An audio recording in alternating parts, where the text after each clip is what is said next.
जो नियमावली बना है, उसको आप उठा के देखिए, उसमें नहीं है ये सब। नहीं है। ज़मीन रिस्टोरेशन का पावर कहाँ दिया है? उसके बाद आगे जो आपका सोशल इंस्टीट्यूशन है, या तो मनी लेंडर्स है, और जो सबसे बड़ा जो पावर है, वह है जो लोकल योजनाएँ जो बनेंगे, इंक्लूडिंग उसमें टीएसपी है, डीएमएफटी है, उसका नियंत्रण भी हमारे पास होना है। तो ये पावर तो आप ट्रांसफ़र कर दे रहे हैं ना अफ़सरों के हाथों में। तो इस पे ग्राम सभा का अधिकार नहीं होगा नहीं है, क्या? नहीं है। झारखंड पंचायती राज अधिनियम स्टेट का कानून है, उसका नियमावली है तो निर्वाचन नियमावली भी है। अगर ये कानून का नियमावली बनेगा तो इसका निर्वाचन नियमावली भी बनना है।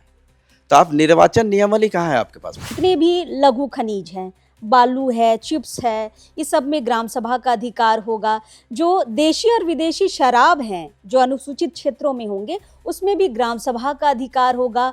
वन से संबंधित जितने भी वनोपज हैं, ला हो गया, महुआ हो गया, बहुत सारे ऐसे चीजें हैं जो अब ग्राम सभा ही देखेगी। तो ये तो फायदा है आदिवासी समाज के लिए। नहीं तो गांव सभा की तो बात कहती है, लेकिन शहर में क्या होगा? शेड्यूल एरिया मतलब क्या? रांची शेड्यूल एरिया है, तो जिला में क्या होगा? जेपीआरए जो है, जिस कानून को हम लोग एकीकृत बिहार में वसुदेव के बेसरा के मामले में 22 दिसंबर 1995 को पटना उच्च न्यायालय से खारिज कराया, उसी कानून को जो है राज्य पुनर्गठन कानून की धारा जो 85 है, उसी के तहत जो है उसको अंगीकृत किया है, जो पूरे राज्य में वह बहाल कर दिया है। जबकि ये असंवैधानिक कानून है, क्योंकि इसको कोर्ट ने खारिज कर चुका है। पंचायती व्यवस्था और जो नगर पंचायत है, दोनों ही व्यवस्था पर संवैधानिक रोक लगाई गई, संविधान के अनुच्छेद 243 M1 और ZC के तहत।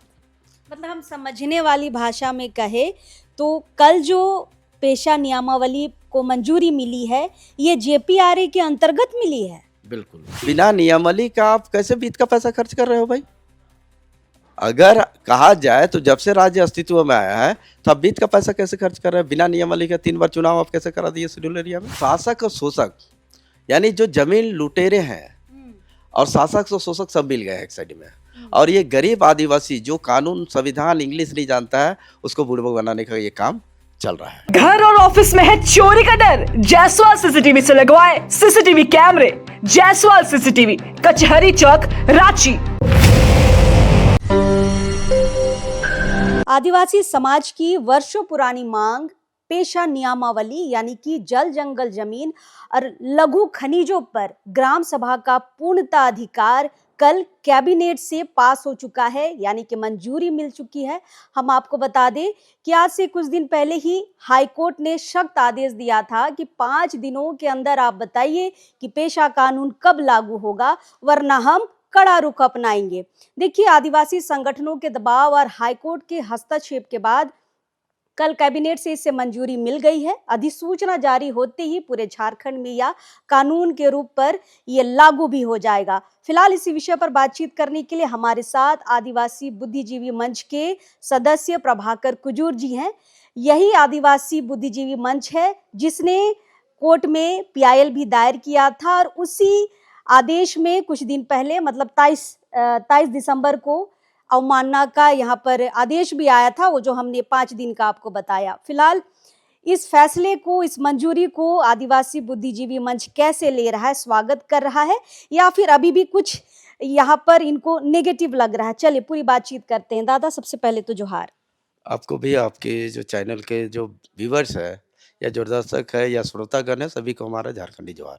तो वही हम कह रहे थे कि फैसले का आप लोग स्वागत कर रहे हैं या अभी भी आपको लग रहा है कि कुछ कमी रह गई है? हम तो संविधान को बचाने की बात कहते हैं, और संविधान के मूल भावनाएं जो हैं उनको सम्मान देते हुए हम संवैधानिक बातों को रखना चाहेंगे। और आपको करेक्ट करना चाहेंगे कि ये जो मामला है, ये मामला अभी से नहीं है। ये मामला है जब 73rd अमेंडमेंट आया, पार्ट 9 जब कॉन्स्टिट्यूशन में इंसर्ट हुआ 24 अप्रैल 1993 को, और जब पार्ट 9 आया उसकी जो जिक्र मिलती है संविधान में, वह 243 से लेकर 243 ओ तक मिलती है। और उसी तरह से जो 74 अमेंडमेंट आया, जिसका जिक्र जो है तारीख है 1 जून 1993 को, जिसका जिक्र संविधान के अनुच्छेद 243 से लेकर ZG तक मिलता है। लेकिन इसी अनुच्छेद में आज भी वह संविधान का हिस्सा है 243 M1 और 243 ZC, जिसमें स्पष्ट आदेश है कि पार्ट 9 यानी पंचायती की व्यवस्था और जो नगर पंचायत है, दोनों ही व्यवस्था पर संवैधानिक रोक लगाई गई, संविधान के अनुच्छेद 243 M1 और ZC के तहत। मतलब हम समझने वाली भाषा में कहे तो कल जो पेशा नियमावली को मंजूरी मिली है, ये JPRA के अंतर्गत मिली है। बिल्कुल। हम दर्शकों को बताना चाहेंगे कि जो कल एसेंट मिला है कैबिनेट का, वह एक्चुअली जो है झारखंड पंचायती राज अधिनियम, जो पूरे राज्य पे लागू है, जो सामान्य क्षेत्र का कानून है और स्टेट का कानून है, उसके तहत उसको सहमति मिली है, जो कि अभी वर्तमान में चल ही रहा है वो। कोई फेरबदल नहीं है, थोड़ा फेरबदल है, तो वही व्यवस्था के तहत ये चल रहा है, उसी को उन्होंने मंजूरी दी है और इसको हम लोगों ने जो है 2021 जो है उसको भी हम लोग खारिज किए थे। बाद में जितने भी नियमावली बने थे सबको हम लोगों ने खारिज किया है और यही मामला जो है अवमानना के रूप में अभी जो है कोर्ट में चल रहा है, जो 9 दिसंबर का मामला है। मतलब आपका कहना है कि जिसका हमने विरोध किया, मतलब JPRA के अंतर्गत ना हो, लागू ना हो पेशा नियमावली, उसको लेकर हमने विरोध किया और वही लागू हो गया। एक्ट का एक्ट नहीं बनता है और ये संविधान में 5th शेड्यूल की अगर चर्चा की जाए तो 5th शेड्यूल जो है संविधान के अंदर एक संविधान है और ये जो एक्ट बना है, जो हमारे हाथ में आप देख रहे हैं भारत के राजपत्र के रूप में, ये गजट है। इसमें प्रेसिडेंट ऑफ इंडिया का जो है एसेंट है, सहमति है और इस टाइटल का नाम है the provision of the panchayat action schedule area act 1983, जो स्पेशल शेड्यूल एरिया के प्रशासन और नियंत्रण के लिए आया है।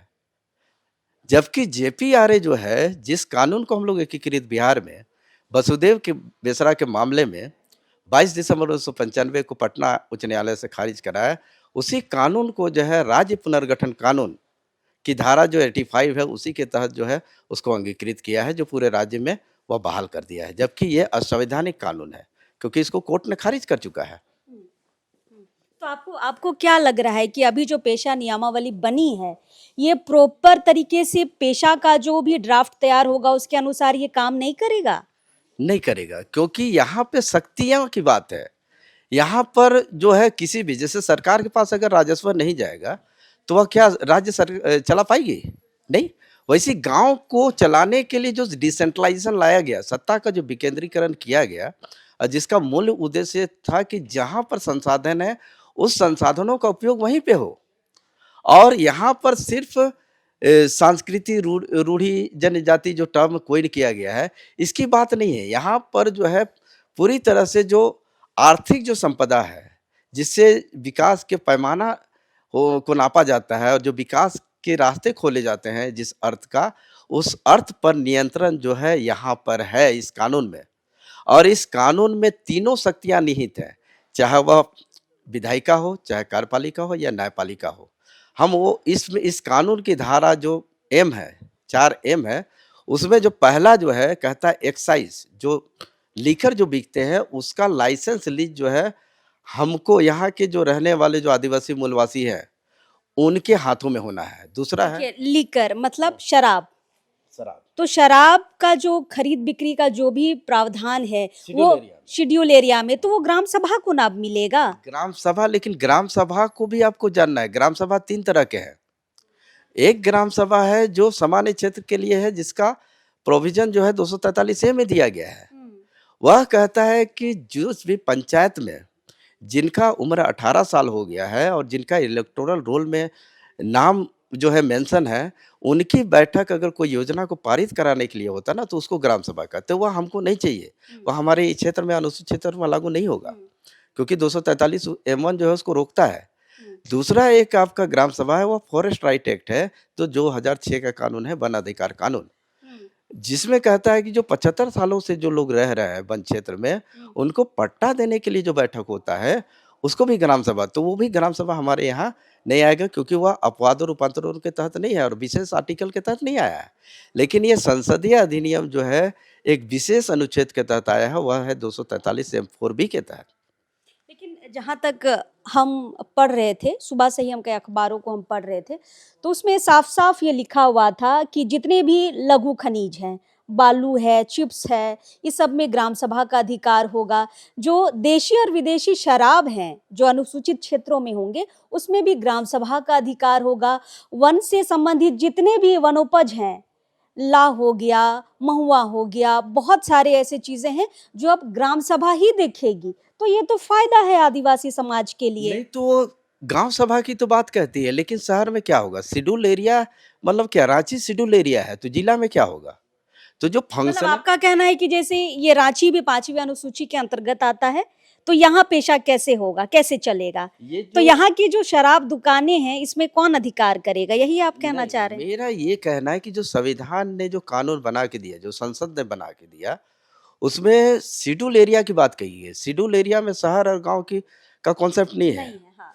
यहाँ पर जो व्यवस्थाएं दी गई हैं, जो इसका फंक्शनरी होगा, उस सेक्शन 4O में मिलता है कि जब भी राज्य विधानमंडल जब प्रशासनिक स्ट्रक्चर की संरचना करेगी, तो वह 6ठी अनुसूची के पैटर्न को फॉलो करेगी और उसी के तर्ज पर एम में है appropriate level at the gram सभा।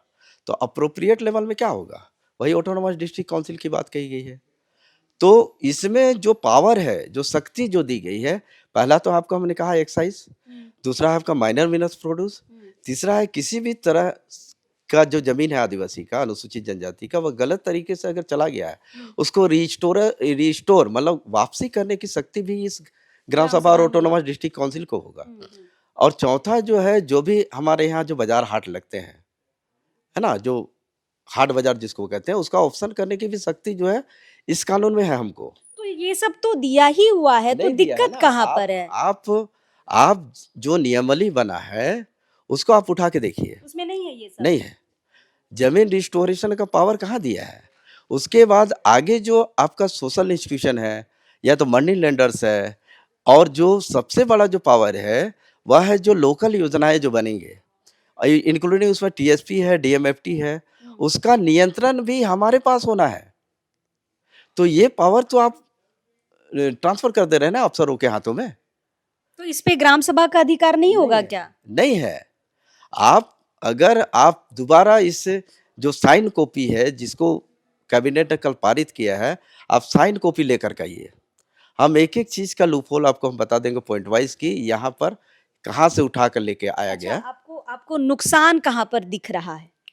नुकसान यही है कि जो शासक और शोषक, यानी जो जमीन लुटेरे हैं और शासक और शोषक सब मिल गए हैं एक साइड में, और ये गरीब आदिवासी जो कानून संविधान इंग्लिश नहीं जानता है, उसको बुड़बक बनाने का ये काम चल रहा है। मतलब आप लोग चाह रहे थे कि जेपीआरए अलग हो और पेशा अलग स्वतंत्र रूप से लागू हो, यही चाह रहे थे ना? आपको हम करेक्ट करना चाहेंगे कि जेपीआरए जो है, झारखंड पंचायती राज अधिनियम 2001, ये अनुसूचित क्षेत्र में अप्लीकेबल नहीं है सब अकॉर्डिंग टू कॉन्स्टिट्यूशन। काहे कि 243 M1 जो है रोकता है कि पंचायतों की व्यवस्था अनुसूचित क्षेत्र में लागू नहीं होगा, 3 टायर पंचायत। और आपको एक और जानकारी देते चले, जो आपके जो व्यूअर्स है, जो श्रोतागण है, जो आपको देखते हैं, उनको एक जानकारी देना चाहते हैं कि झारखंड पंचायती राज अधिनियम 24 जिलों पर लागू है। और जैसे झारखंड पंचायती राज अधिनियम स्टेट का कानून है, उसका नियमावली है तो निर्वाचन नियमावली भी है। अगर ये कानून का नियमावली बनेगा तो इसका निर्वाचन नियमावली भी बनना है। तो आप निर्वाचन नियमावली कहाँ है आपके पास में? तो इसमें तो कहा गया है कि प्रधान होंगे। प्रधान का कॉन्सेप्ट छोटा नागपुर में नहीं है। आप सीएनटी एक्ट की धाराओं को पढ़िए। प्रधान का कॉन्सेप्ट जो है अर्जुन मुंडा जान करके लेके आए हैं। मतलब रूढ़िवादी परंपरा के अनुसार अपने अपने इलाकों में, जैसे मुंडा इलाकों में अलग होगा, हो इलाकों में अलग होगा, संथाली इलाकों में अलग होगा। ये जो प्रधानी व्यवस्था है ना, ये संथाल परगना एक्ट 1949 का जो सेक्शन 5 देखेंगे, उसके तहत उनको प्रधानी का पट्टा मिलता है बाकायदे। तो ये प्रधानी व्यवस्था सिर्फ संथाल परगना में है, छोटा नागपुर में या कोल्हान में ये सब चीज नहीं है। तो मुंडा मान की तो मुंडा इलाका में है ना? है, लेकिन उनको इस कानून में प्रोटेक्शन देना है उसको। तो अभी जो मंजूरी मिली है उसमें नहीं मिला है? नहीं, बिल्कुल नहीं मिला, क्योंकि वो तो आप ला रहे हो जेपीआरए ना, आप तो इस कानून को नहीं ला रहे हो, संसदीय अधिनियम को नहीं ला रहे हो। तो संसदीय अधिनियम को आपको लाना है, इसका नियम नहीं बनाना, ना कि जेपीआरए का बनाना है आपको। तो अब क्या करिएगा दादा? मंजूरी तो मिल गई है, कानून भी बहुत जल्द बनेगा, तो आप लोग फिर से विरोध करेंगे क्या? फिर से कोर्ट जाएंगे इसके विरोध में? हम लोग जो संविधान का जो आत्मा है उसको हमको संरक्षित करना है, और जो इसकी अखंडता प्रभुत्ता की जो बात कही गई है, जो उसका प्रस्तावना है उसको हमको बरकरार रखना है। जो कोर्ट फिर जाएंगे? कोर्ट में तो मामला ही है ना, मामला 13 तारीख को है, 13 तारीख को हम लोग 13 जनवरी 13 जनवरी को, क्योंकि आपने आनन फानन में ये कानून को कहे कि 29 जुलाई 2024 के आदेश में स्पष्ट उसके पारा 12 में कहा है कि जो पेरेंट एक्ट है, क्योंकि जब से राज्य अस्तित्व में आया 15 नवंबर 2000, उससे पहले जो है संसदीय अधिनियम जो है अस्तित्व में है। आपको इसका नियमावली बनाना है, ना कि जेपीआरए का बनाना है, क्योंकि जेपीआरए जो है आपका सामान्य क्षेत्र का कानून है और स्टेट का एक्ट है। स्टेट अप्लीकेबल नहीं है इस एक्ट को बनाने के लिए। दादा स्पष्ट रूप से आप कह मतलब जो भी हम सुबह से खबरें देख रहे हैं, हमने कई आर्टिकल पढ़ा है सुबह से, स्पष्ट रूप से ये बता रहा है कि 13 जिलों में तो पूर्णतः लागू होगा और जो 3 आंशिक जिले हैं जैसे गोड्डा हो गया और 2 जिलों का नाम मैं भूल रही हूँ, पलामू और एक गढ़वा, हाँ ये 3 जिले हैं जहाँ पर आंशिक रूप से ये पेशा नियमावली लागू होगी। तो टोटल 16 जिले हो गए। तो 16 जिलों में ये पलामू डिस्ट्रिक्ट का आपका राधबा और बकोरिया पंचायत है, सतबरवा ब्लॉक हो गया, और गढ़वा का भंडरिया ब्लॉक है, गोड्डा का सुंदर पहाड़ी और बरिजोर ब्लॉक है। तो यहाँ के यहाँ का भी जो व्यवस्था होगा वो अलग होगा, जो अभी के नियमावली में नहीं है, क्योंकि जो नियमावली आपने लाया है वह जो जेपीआरए है, जो त्रिस्तरीय पंचायत है, उसी व्यवस्था को आपने लाया है। अब बिना नियमावली का आप कैसे वित्त का पैसा खर्च कर रहे हो भाई? अगर कहा जाए तो जब से राज्य अस्तित्व में आया है तो आप वित्त का पैसा कैसे खर्च कर रहे हैं? बिना नियमावली का 3 बार चुनाव आप कैसे करा दिए शेड्यूल एरिया में? सवाल ये है ना। ये बड़ा सवाल है और इसको लेकर काफी विवाद भी एक बार चल चुका था कि जेपीआरए और जो पेशा कानून है वो दोनों को मिलाकर नहीं होना चाहिए, अलग अलग होना चाहिए। इसको लेकर लंबी लड़ाई लड़ी गई थी, लेकिन देखिए कोर्ट ने आदेश दिया था, एक लिमिटेड समय दिया था। जैसे दादा ने कहा कि बहुत हड़बड़ी में कल जो है पेशा नियमावली को कैबिनेट से मंजूरी मिली है, लेकिन अब भी इनका कहना है कि 13 जनवरी को हियरिंग है, देखते हैं उसमें क्या कुछ होता है। फिलहाल अभी भी संशय बना हुआ है, कुछ लोग समर्थन तो कर रहे हैं लेकिन कुछ लोग अभी भी विरोध कर रहे हैं। उनका कहना है कि अभी जो पेशा कानून को जो यहाँ पर मंजूरी मिली है है ना, ये जेपीआरए के अंतर्गत आता है। विरोध मतलब संशोधन की बात कर रहे हैं, यही ना? ये संवैधानिक नहीं है। आप इनको कहिए कि ये असंवैधानिक है, क्योंकि संविधान का आज भी हिस्सा है M1 और Z M1 में कहता है कि पार्ट 9 अप्लीकेबल नहीं है शेड्यूल एरिया में, और Z कहता है कि पार्ट 9A भी अप्लीकेबल। कहना है कि संशोधन हो और अलग किया जाए। नहीं, संशोधन करने की सीमा तो आपका खत्म हो गया, क्योंकि सेक्शन 5A में आपको जो भी सुधार करना था 1 साल समय था, 97 तक कर लेना था, लेकिन आपने नहीं किया तो स्वतः ये जो है लग गया। अब इसको जो है आपका संचालन नियमावली बनाइए और नोटिफाई करा दीजिए, है ना। और आपको एक और जानकारी देंगे, क्योंकि अभी आप जब जाइएगा निशा के पास जाइएगा या गैलेक्शन के पास जाइएगा तो एक जरूर पूछिएगा कि जो स्टेट इलेक्शन कमीशन है उसका गठन किस अनुच्छेद के तहत हुआ, आपको पता है? नहीं। हाँ, आप लिख लीजिए इसको। 243 के जो है ना उसके तहत स्टेट इलेक्शन कमीशन का गठन हुआ है, और 243 ZA के तहत जो है स्टेट इलेक्शन कमीशन का गठन हुआ है, जो स्थानीय चुनाव को निष्पादित कराएगा। लेकिन अगर M1 और Z कहेंगे तो वो एप्लीकेबल नहीं है शेड्यूल एरिया में। चलिए, बहुत लोग हैं पेशा को लेकर जो लंबी लड़ाई लड़े हैं, उनसे भी हम बातचीत करेंगे और उनसे भी तर्क हम समझेंगे। जैसे ग्लैंडसंग हो गए, दादा भी नाम ले रहे थे निशा उरांव जी का, उनसे भी हम बातचीत करेंगे, देखते हैं उनका इस विषय पर, इस मंजूरी पर अपना क्या तर्क है। चलिए, जोहार रहेगा। बहुत बहुत शुक्रिया दादा। थैंक यू, धन्यवाद। चलिए मिलते हैं, जोहार रहेगा।